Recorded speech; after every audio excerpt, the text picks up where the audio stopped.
កាត់ភ្លុកស្រុករកាធំ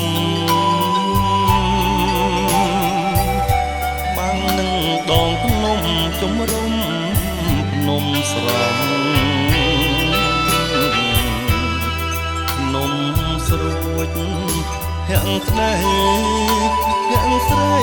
ផផងរៀងមូលក្រឡំដូចវងចន្ទ្រី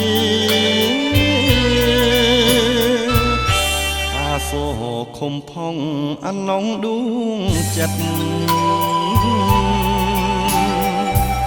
ឃ្លាតម្ចាស់ជីវិតបេះដូងសងសារនំកបនំកក់ជ្រុងធ្លាក់ស្នាគេគិតប្រាថ្នាចងស្ពានមេត្រីអស្ទឹងកាត់ភ្លុកមកតែវិលវិញមាត់រៀមទុនទិញតែឈ្មោះស្រស់ស្រី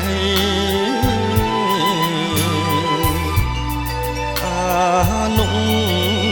សាវរីជាប់ជាថ្មីថ្មីកាលកាយភ្លឺស្រី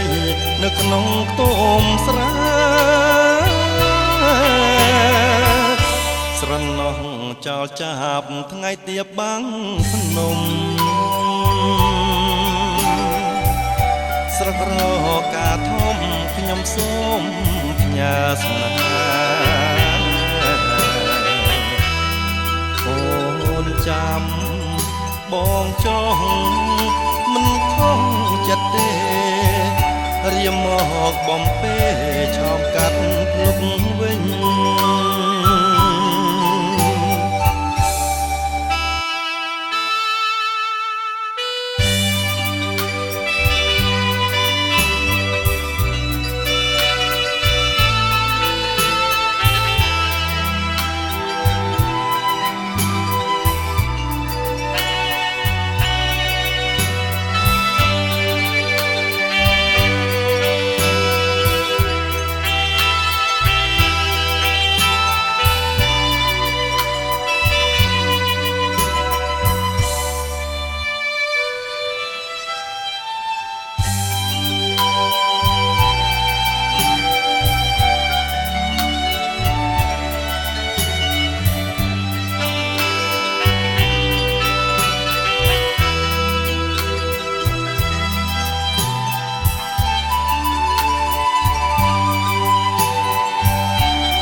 ភ្លុក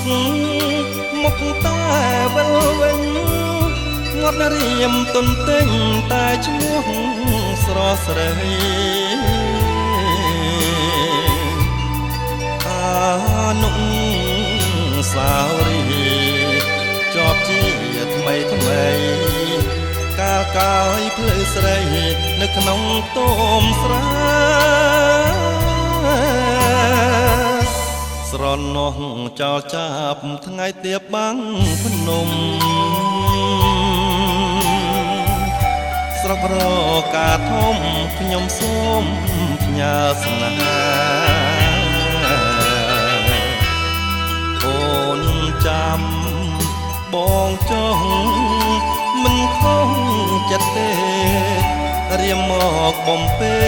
ឆោមកាត់ភ្លុកវិញ